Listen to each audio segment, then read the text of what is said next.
Hey guys, don't forget to check out the Street Cop Training Conference 2023, April 23rd through the 28th, Nashville, Tennessee, the Gaylord at Opry. What a center, what a place. We have amazing speakers, amazing training, 5 of the most impactful days of your career. Check it out at streetcop.com. You do not want to miss out. There is a room code available for a discounted room. Sign up now at streetcop.com. 111, 110.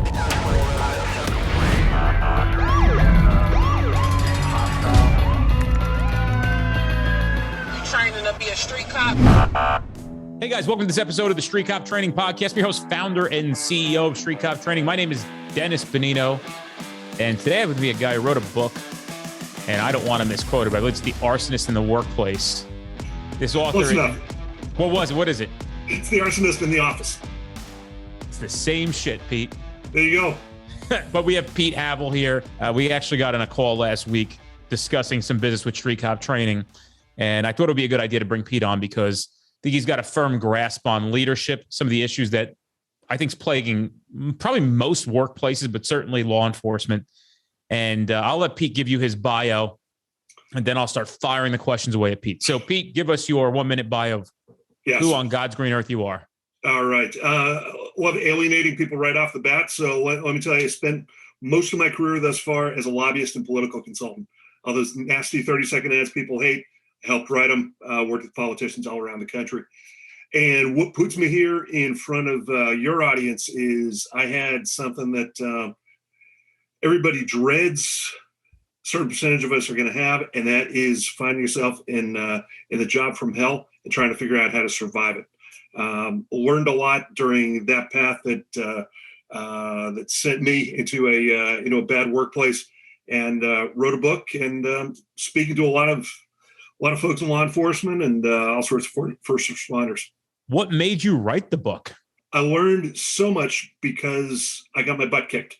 Found myself, as a lot of us do, after the fact, after the game's over, you're watching tape and you're thinking, oh man, during that play, such and such happened. I knew I should have gone left when I went right. Learned a lot of those dynamics. My career got impacted in a big way because when I spoke up about some crazy stuff going on inside my organization, they cut me off at the knees. They terminated me. And I didn't want that to happen to anybody else. And the other part of it, frankly, when you've got that giant a crater on your resume, you want to do something good with it. Because frankly, I needed to do something good for my family and help us. But biggest thing is helping other people make sure that doesn't happen to them, because it's life-changing, and not in a good life-changing kind of way. When you started your career at this organization, how long did it take you to figure out that something was wrong? About 3 days. Yeah. I'll tell you a real quick story on that. Walked into the office. Things seemed strange. I mean, everything from body language to the silence when you'd walk through the offices, something didn't feel right. And I tell the story in the book about being called down to my CEO's office, who tells me, hey, Pete, man, I probably should have told you all of this before you took the job, but I don't think you'd be here. Here's the deal. And he went on to tell me that I had been hired to work with and partner with that employee that at that point had filed somewhere between 2 and 3 dozen complaints against people in the organization, was blackmailing people, was sabotaging other people's work, was blowing up stuff of our clients, that had targeted in some of the most personal and vicious ways different people in the organization. He informed me at that point, told me a quick little story, and here's a spoiler alert on my title, that this person, I call her Hazel in the book, but fictionalize that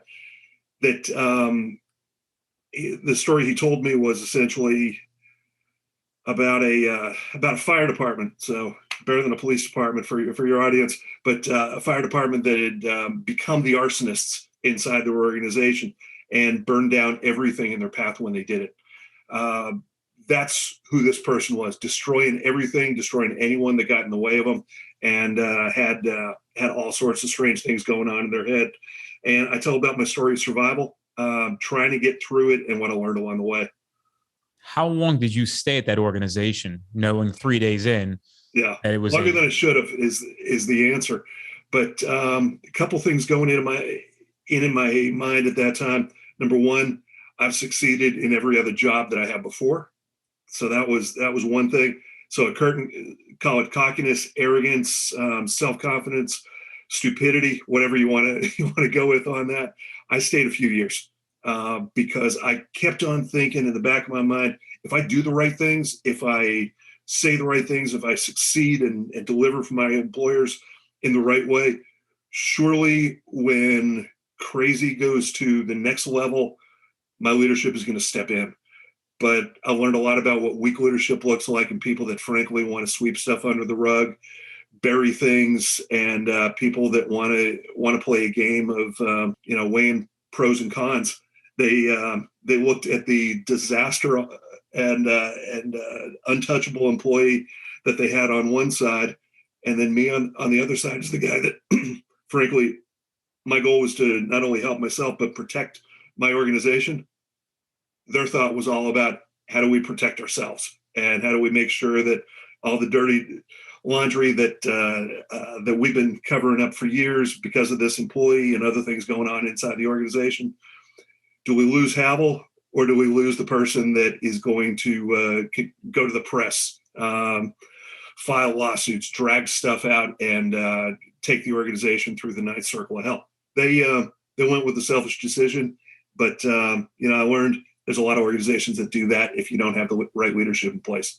If you could go back to yourself on the third day when you realize, oh, this place we got some problems here. Yeah. What would you tell yourself now, many years later? Make my evacuation plan instantly. If you can't trust your leadership, and obviously at that point, I hadn't had an opportunity to trust or not trust my leadership.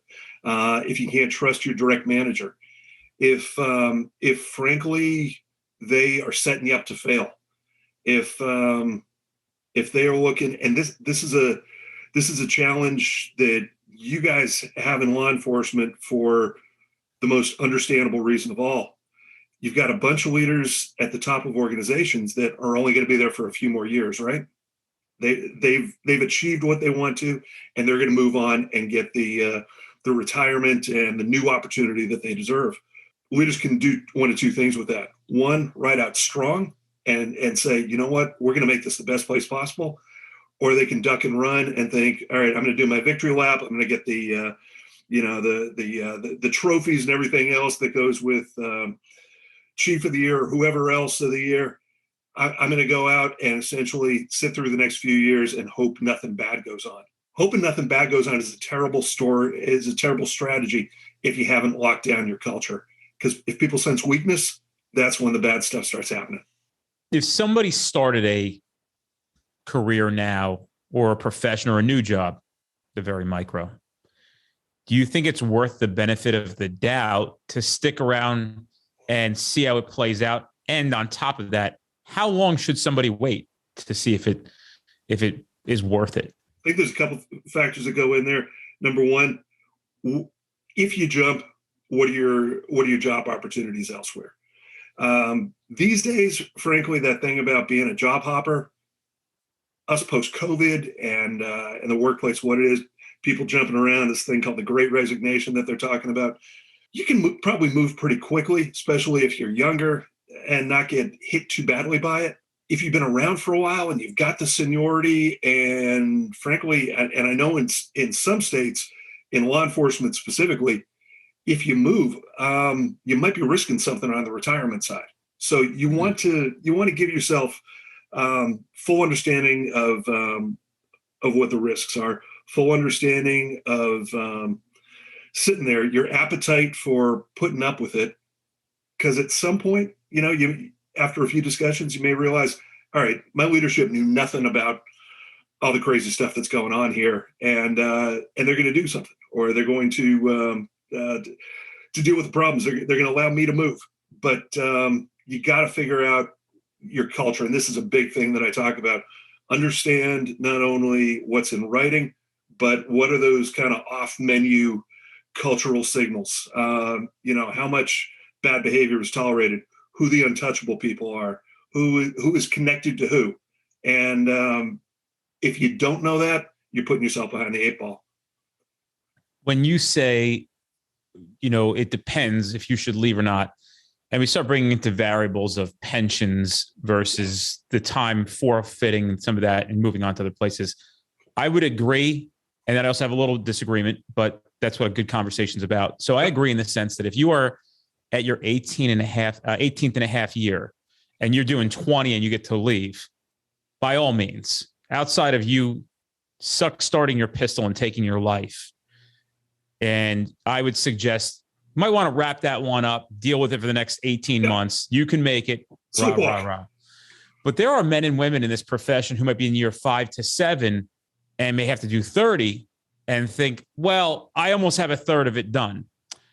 What would you say to that? And on the other side of it, they're working in the place that you're describing and their mental health is deteriorating and they're looking at another 23 to 25 years down the pike. Yeah.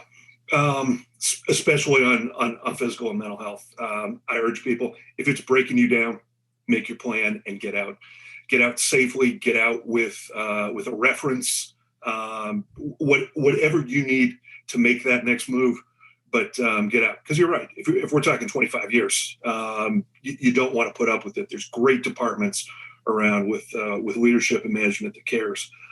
But yeah, on that side where it's short-term thing, maybe you pick up a hobby. Maybe you care a little bit less about your job. Maybe you engage in some other way, build some friendships inside it to get through it. But those younger folks, those lateral transfers can do a lot. I work in a number of states where those lateral moves seem to really be the trend right now. And you find these people that their lives have changed for good. And they come up to me after I do my training sessions and they're saying, this place is just night and day from where I was. I'm happy when I go home. I'm not yelling at my spouse, all those kind of things.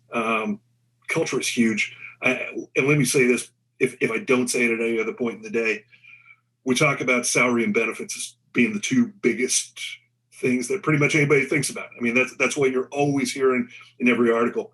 But if you're not putting culture as one of those top 3 things that you're looking at, man, every dollar you make is going to be canceled out by the stress that you have, the potential drinking problem, the marriage going south, all those different things. Culture, if you haven't been in a bad one, and don't wish it on anybody, think about it, understand it, ask about it before you take the job. And if you're in the job, and not to sell my book, but I've got why not sell my book? I've got 20 different things that I talk about as signs of what a bad workplace looks like. And some of them are common, some of them are a little bit more subtle, but once you start creeping up above 3 or 4 warning signs, start making your plan for the exit.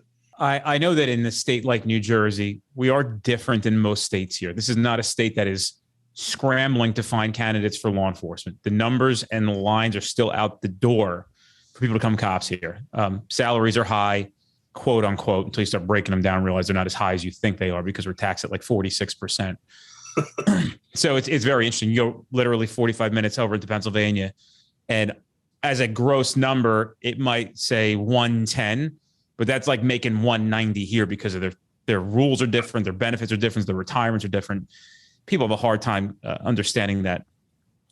A lot of times, people are very impatient when they decide that they want to go down the path of law enforcement, that they want to grab the first thing they can get their hands on. And typically, those first things that are available are large city police agencies, major metropolitan, liberal ran cities. And this is just a moment for me to say, I think it's worth exercising some aggressive patience and trying to find a place that fits you best and doing some homework, because you're saying, I'm so impatient. I want to get there. I want to get a gun and a badge, and I want to get on the road. I want to do this job. You might suck the life out of your spirit at the wrong place and completely disengage. Or you might find yourself getting stuck somewhere, or you might get somewhere where they're making you work so much overtime that you never get a chance to work on where you really want it to be. That's happening. Absolutely. And let me just add to that list. Or if you were in a place where the rules are anything goes and you're asked to do some stuff that is going to come back and haunt you. If you've got retaliation going on inside your organization, and you get hit with something by a bad manager, you get sanctioned in some way, and you've got to explain that for the next decade of your life, why this happened, those types of things. There's a lot of stuff that goes down in bad cultures beyond the feelings. It can be, I mean, bottom line, financial, legal, your reputation, you name it.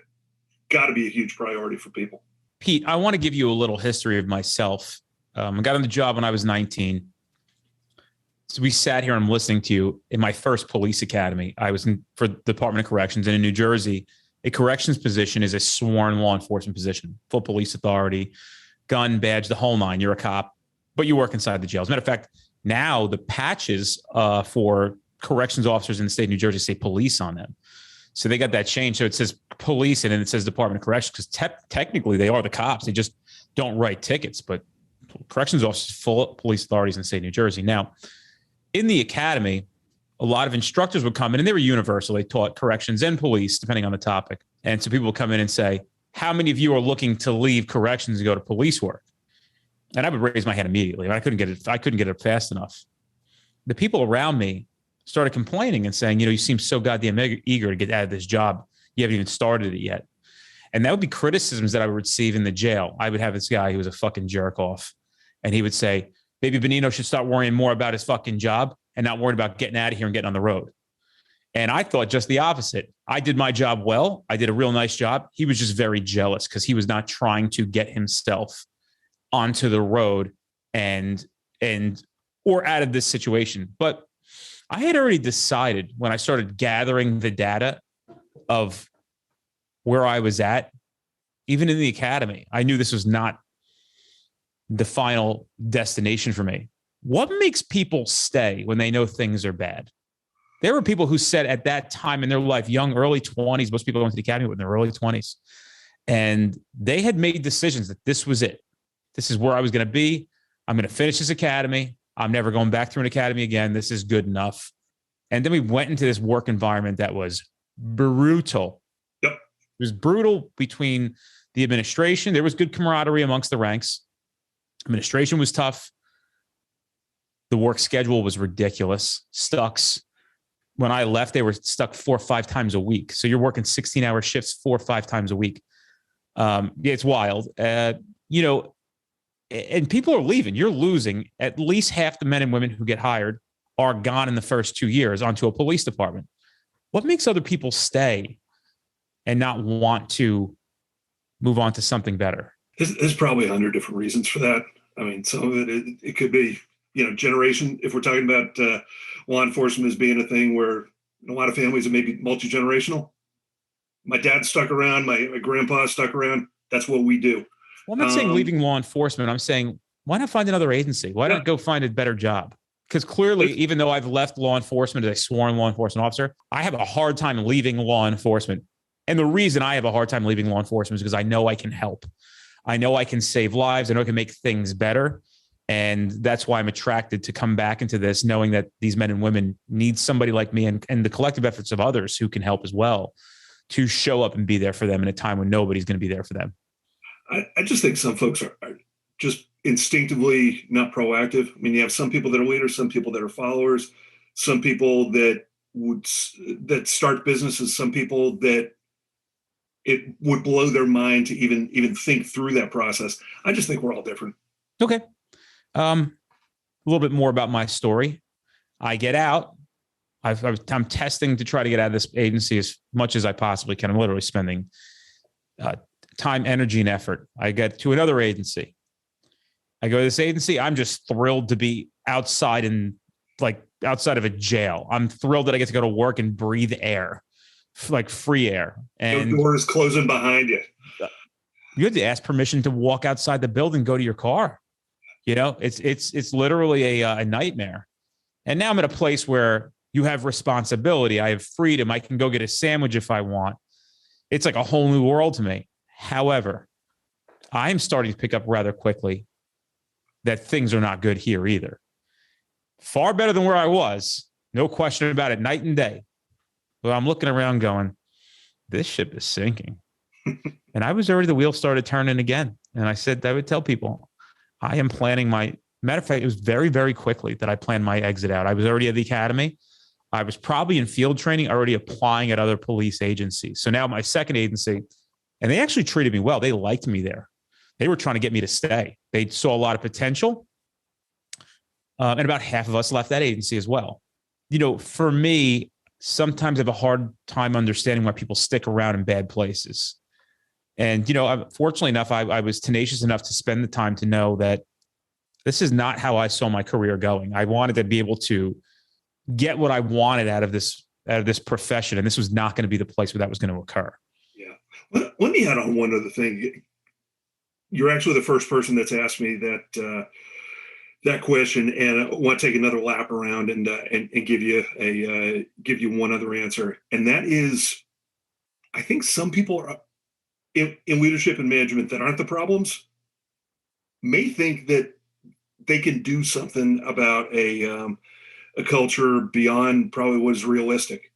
I mean, to get a culture change, to get if you've got bad behavior rampant throughout the organization, you need somebody stepping up at the very top to say, it's time to shift things around here. We need to focus on getting rid of XYZ things that are going on. We need to focus on being this kind of department. I'm working with a department right now on wholesale culture change, and it's getting down to that whole leadership. I should say that whole mission statement, vision statement, what we've got on our challenge coin. Do any of those words reflect what's actually going on in here? It takes that leader that's ready to jump in and change stuff. But you have people that, and I've seen some managers like this, they spend a career 15 years in a place where they think, my job here is to protect a few of my employees in my department from stuff getting even worse than what it is now. And I'd say for everybody that's in that position, either the manager that's catching the arrows or the employees that are stuck, go somewhere else. There's a whole lot of better organizations out there. I mean, change it if you can. Leaders, absolutely change it if for the sake of your people. Some cases for the sake of your own career. But if you see the warning signs and big flashing letters, get out. Is there any truth that when you go to an organization and maybe in your first week or two, somebody leans in and says to you, hey, this place is a fucking disaster. My suggestion to you is get out as quickly as possible. I was having a Department of Corrections. As soon as I got there, guys were like, don't get stuck. These are lifetime. I'm a lifetimer. Don't get stuck in this fucking place. Get out as fast as you can. Yeah. And, I'm unpacking some of this stuff from the past. I haven't talked about this in 21 years. But I also warn people about, don't listen to the first guy. Try to find 4 or 5 or 7 people and see what the collection says. Not just one. You might hit the one sour person who may not belong to that organization. I mean, I tend to consider myself to be a phenomenal leader, with all humility. And the reason I say that is because I am doing my best every day to say, am I being what I can be, the best version of me to these people and serving them first, putting them at every decision I make at the forefront. Yeah. So it's not that I'm high on my own supply. I'm some lunatic who thinks that he's this great leader. I put a lot of time, energy, and effort to making sure that every person at this organization feels like they're being served by me, right to the top. How am I not serving you? What am I missing here? And I really mean that. The door is always open. People know that here. I mean, it's quite comical that people will come and visit us, and a lot of my employees talk shit to me. But we're close. We're friends, and it's a welcoming thing. There's no fear of how I'm going to respond, and I really try to practice what it means to be a good leader. You can't just take somebody's word for it, especially if they're that better person. You got to experience it. You got to find out all right, is this really how things work here? From what I'm seeing every day, is it a one-off? Definitely. I mean, if the signs are big enough, things are happening to you that absolutely wrong, in some cases illegal, immoral, whatever it is, run. But don't rely on a few bitter people, because they're always going to be there. That guy that was telling you, talking trash about, hey, you want to go on to another job? That guy's thinking in his own mind, I should have left here 20 years ago, and he's ticked off that he saw somebody like you that was ambitious and wanted to do more. Mm-hmm. What are 3 signs of a bad leader or an arsonist in the office? One of them is the inability to have a hard conversation. I mean, with anybody. That's number 1. Number 2 on leader red flags is that person that is frankly looking out only for themselves. Mm-hmm. And people say, every CEO is thinking about themselves. That's true, but they're also smart enough to package it with, the only way I get successful is having my people successful. So that the person that can marry those two, that's a good thing. 1 out of 2, not so good. The third one is probably that person that, and actually let me give you a couple.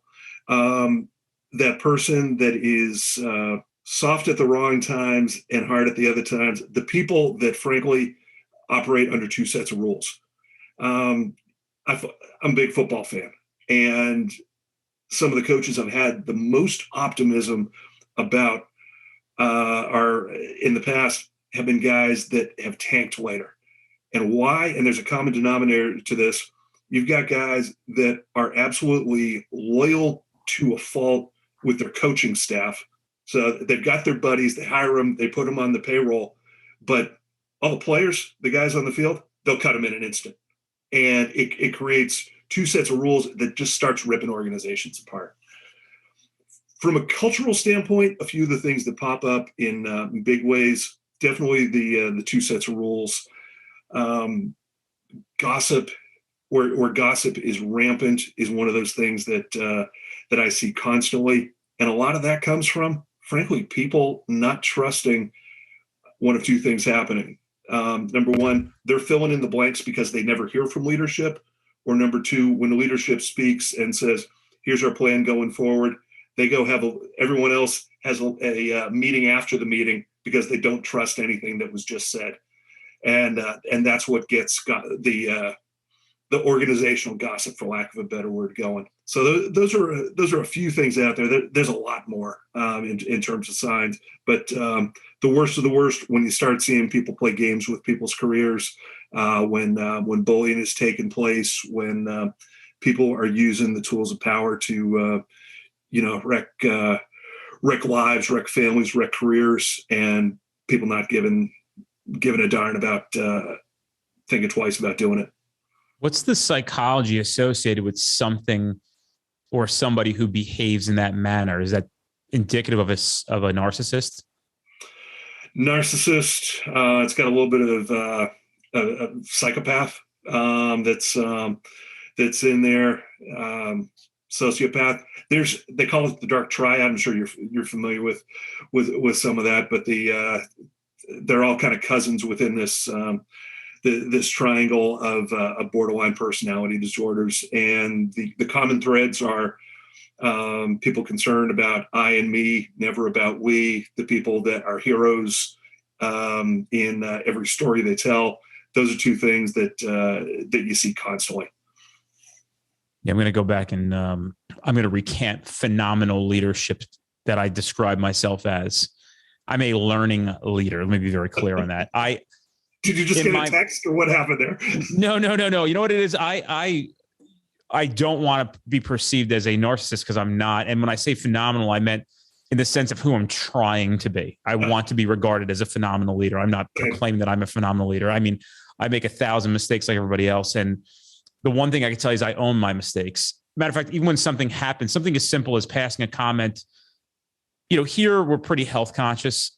About half the organization is health conscious and half is not.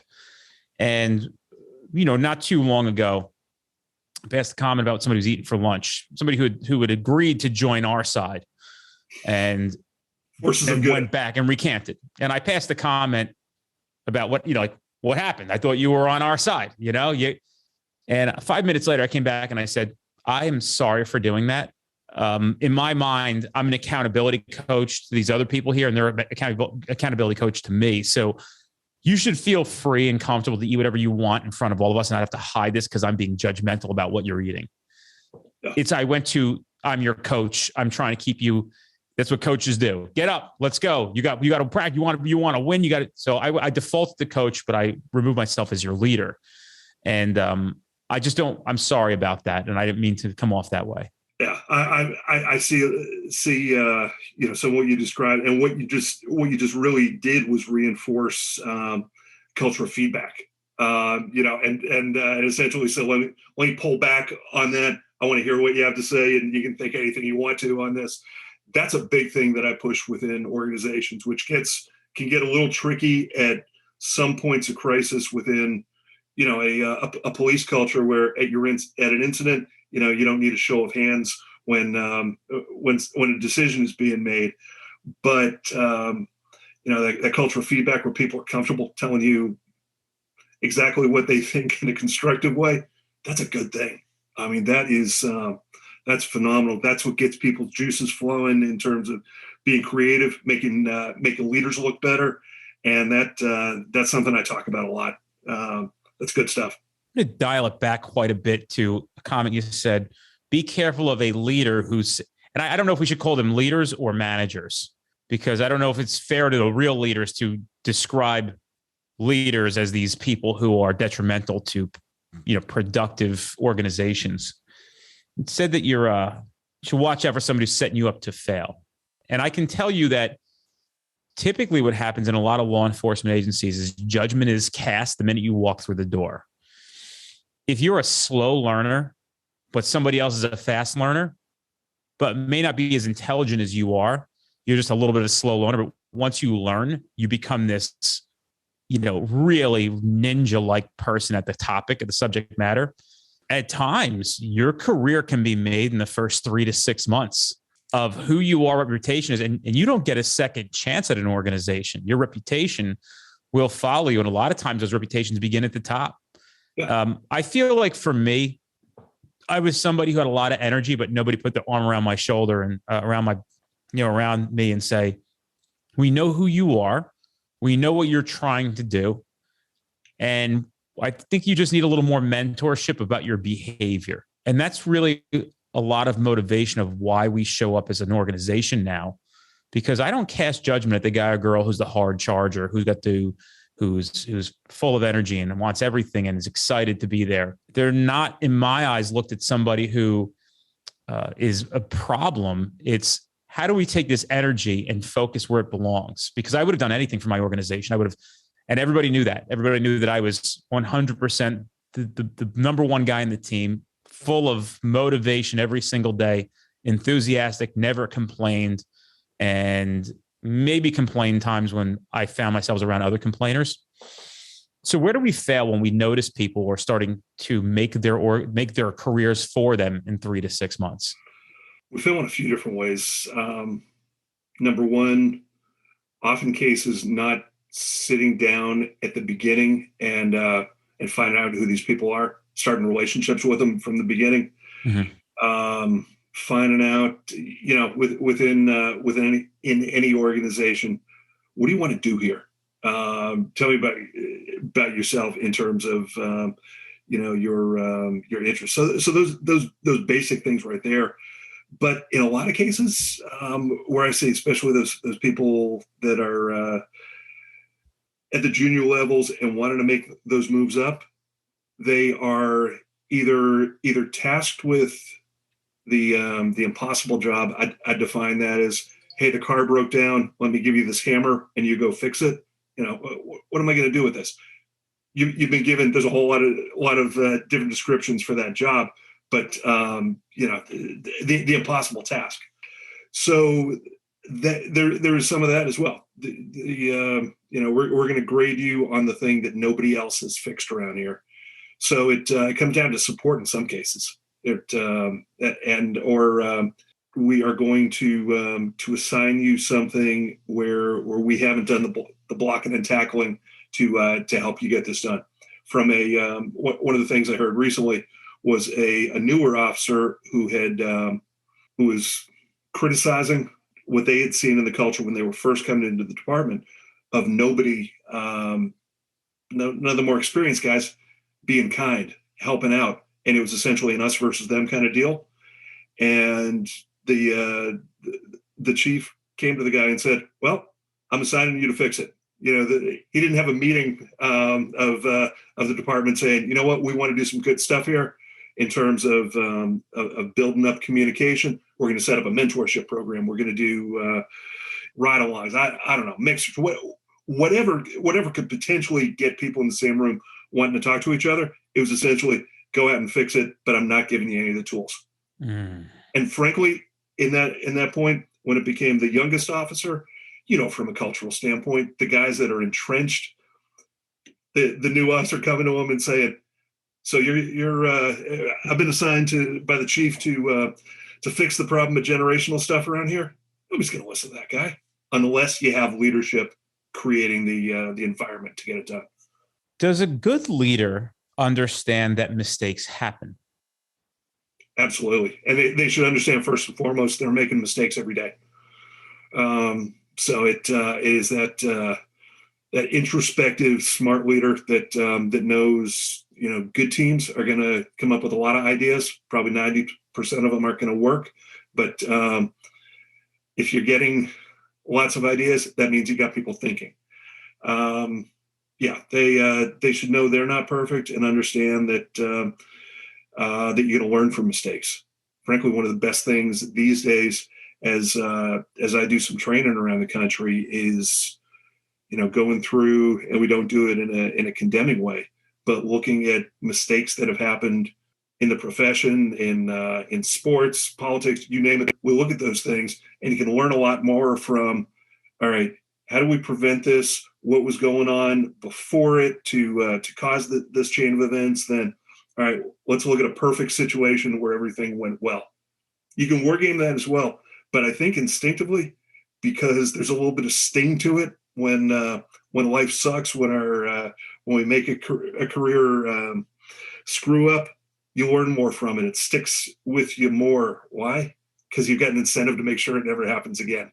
Perfection is good, but there's watching my beloved Boston Celtics. You're probably a Nets fan, so you're probably going to hate where I'm going with this with this conversation. Before you even continue, I'll just let you know, Pete, I don't watch any fucking sports at all. So feel free to rock and roll. But there's some reasons why teams don't repeat. I mean, there's a whole lot of reasons. One of them is guys can get pretty complacent if when they won. They can go around, carry around their trophy and do that. But the next season, they often come back a little bit softer. So learning through those mistakes. I might be guilty of that a little bit myself, to be quite honest with you. And I think sometimes getting punched in the dick is a good thing. Yep, absolutely. Yeah, I'm getting punched in the dick lately a little bit. So I've got a sore wiener, just so you know. But I feel like today was some weird turnaround day for me. There's just things started happening that, and I'm not sitting here saying I'm a victim. I am saying at times at night, Lord, just give me a break. We are talking towards the end of the week, and good news is the weekend is coming.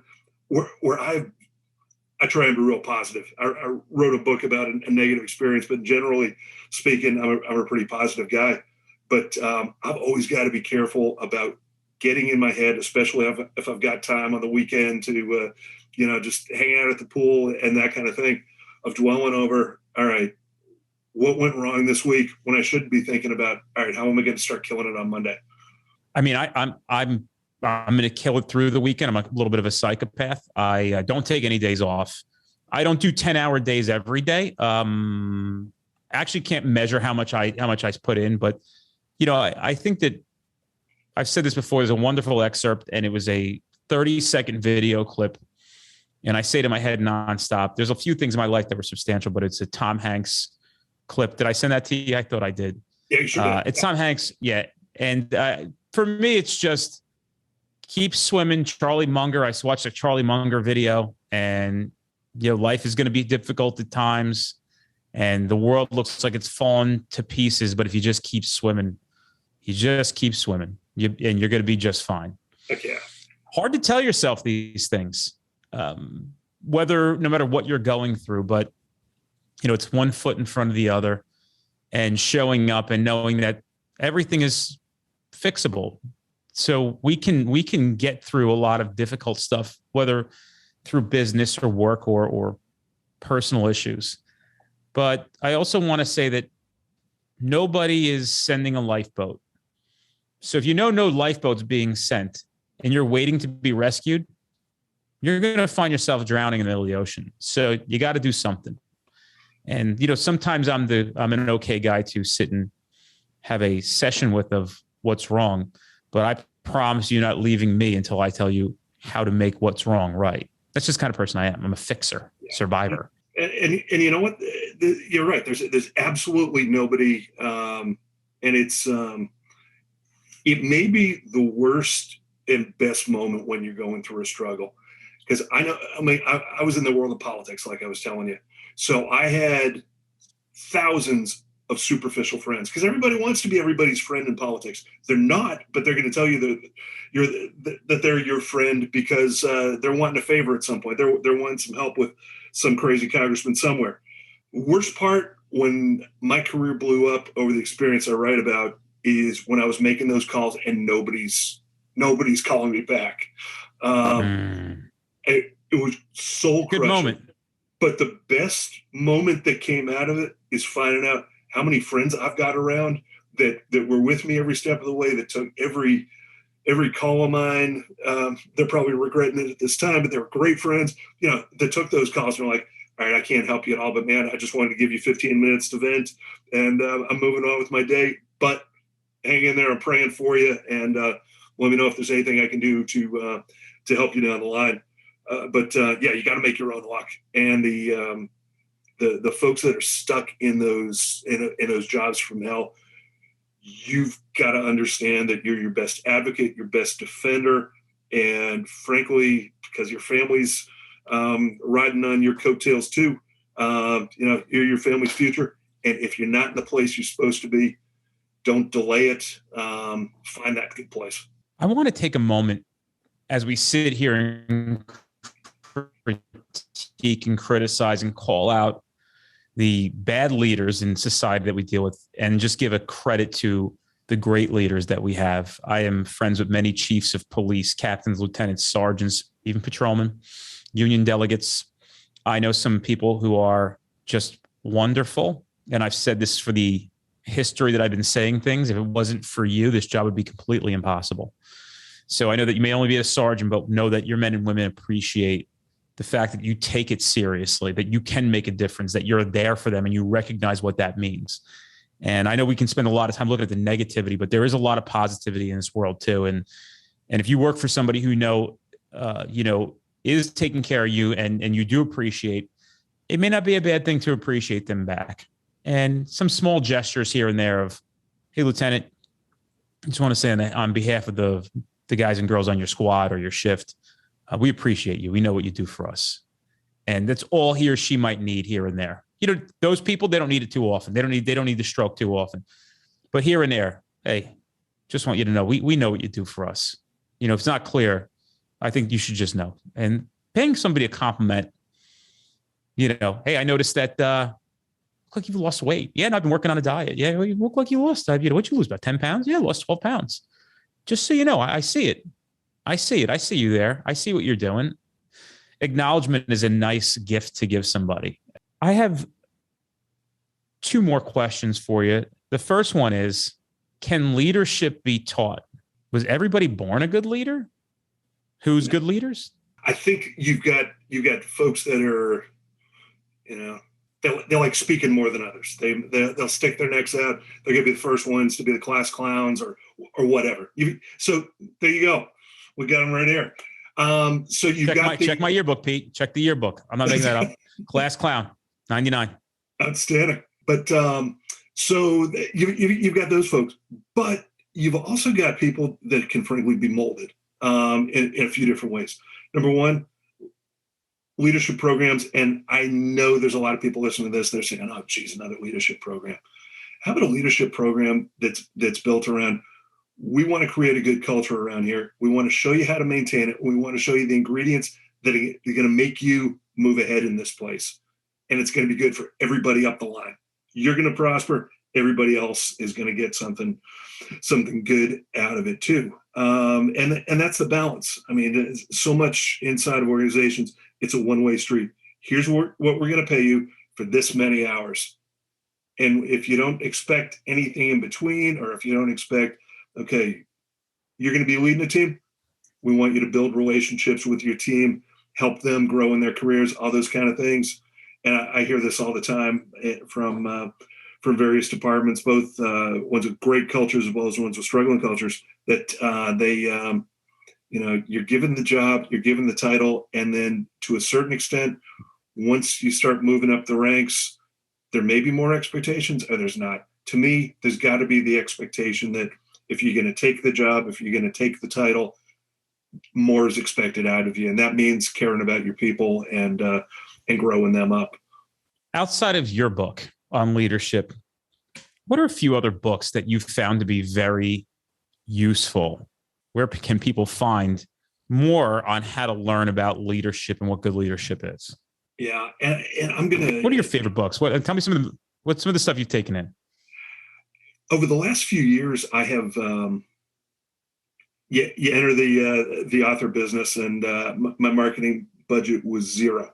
And so what I did is I went on LinkedIn, and I would tell your folks listening, suggested to them, if they're not on LinkedIn, which is, mainly private sector types of things I see on there, but lots of good stuff on leadership and tons of law enforcement leaders on there. Get on there, sign up, and see some of the good stuff that's happening around the country for best practices, career development, you name it. But I've developed kind of a group of friends of mine that write leadership books as well. I'll give you one that wouldn't be on anybody's radar, but written by a friend of mine named John Rennie, Rennie. He's got a couple books. One of them is I Have the Watch. He was a submarine commander back in the day. His slogan is leadership is a people business. So he talks about investing in people at all times, not in titles, believes in humility, in servant leadership, growing people, as basically looking at leadership as the foundation. So the bottom of the pyramid with everybody else up top supported by that foundation. That's kind of his philosophy. And then I look at books, Pat Lencioni, and he's got a good last name. That's a good friggin' last name. There you go. Lencioni. I love his books because they're all fables. They tell a little story. I will tell you, my story is pretty darn good. It's got some kick to it and resonates really well with the law enforcement community. But he tells a story, and then you learn it along the way. But he has a number of them. The last one, John Maxwell. The guy's fantastic, and it's that thing. I do a lot of consulting, and I say, half of what I do is tell you what you already knew, but maybe in a way you haven't thought about before. And that is John Maxwell to a T. Love it. He has about 20 different books. Google, go on Amazon, pick your favorite, and you're going to see something good out of it. John C. Maxwell. That's how I'm known well enough. See, I just call him John. Are you ever met him? No, I haven't. When I ran a real estate group, Keller Williams had him come to Freehold Township, New Jersey, but I could not make it to the event. It was only like $110 a ticket, and I could not go to the event. I had some, I think, significant other engagement. I don't think it was like, I was going to the beach that day. I think I had like somebody was getting married or we had a vacation. I could not rearrange my life. And, I wish I would have been able to at least go there and experience that. I will also add on to the back of that merely going to YouTube and putting in leadership is a great way to start if you're looking to learn how to be a better human being. I think one of the best things about leadership training is you really learn how to be a better human being for others. You learn compassion, you learn understanding. And I think even if you're not a leader, the training is still very valuable. It really is. Yeah. And one thing I've learned, because there's, you've got every different flavor of leadership out there. Just as a guide, I would say that from what I've seen, you've got the people that take the aggressive approach that you frankly you are going to do by force. You're going to get things done. The things that I've learned the most from, because frankly, I've got those blind spots. I've got the things that I've done wrong in the past, and I need to keep on focusing inward at times to get those things right. Those things that the leadership styles that essentially say you take care of business with yourself first and then move on to others, understanding what your role is, and then building up your team from there. That's been helpful to me, because I came in with from politics, big ego, and that at times, what's that old saying? Pride goeth before a fall, and people at the mountain have a little further to drop. It's all true. Got to take care of yourself.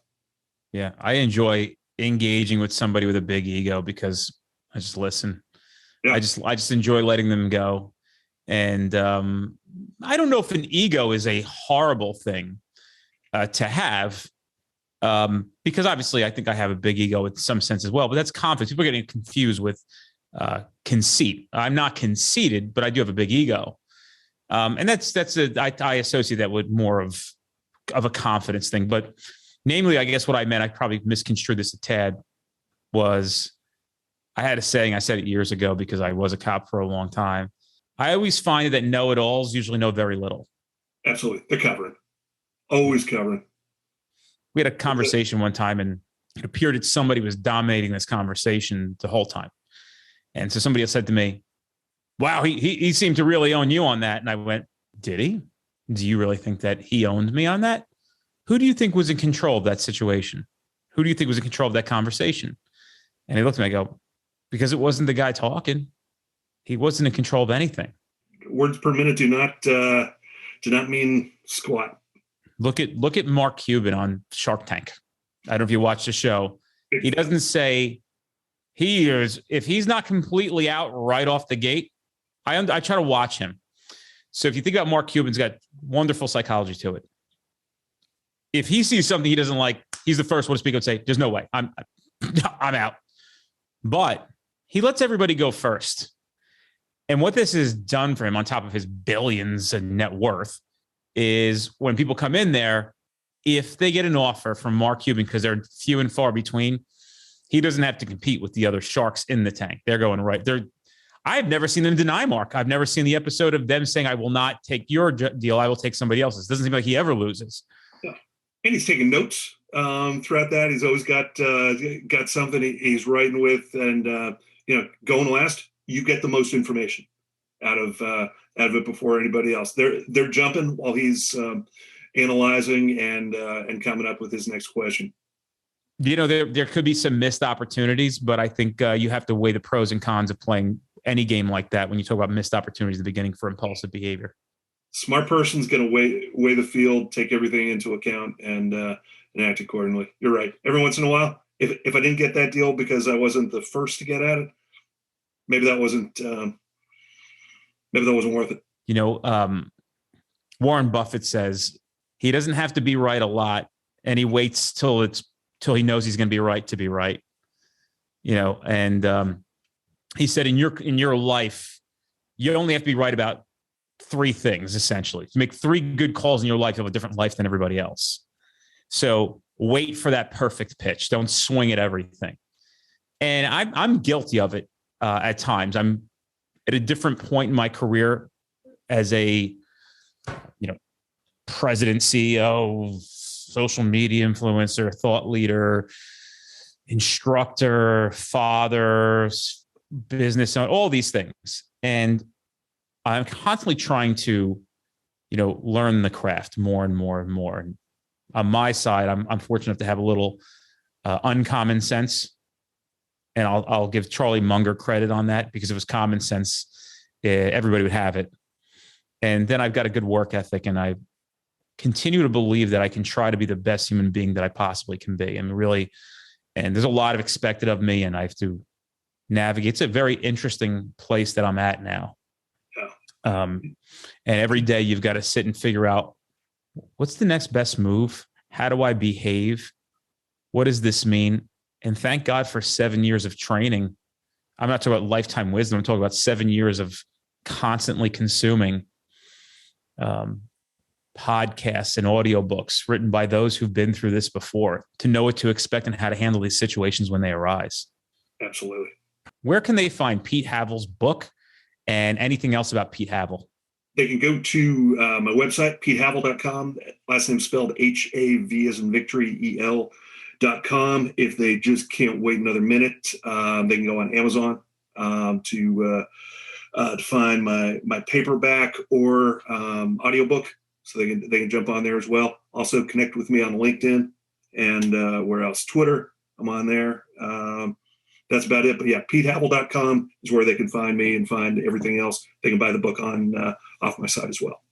Pete, I had a funny feeling this was going to be a good podcast, and I got to say it was a good one. Enjoyed it. Thanks, man. Appreciate it. Great having you here, brother. I'm going to run a company now because I have about 16 people waiting to talk to me.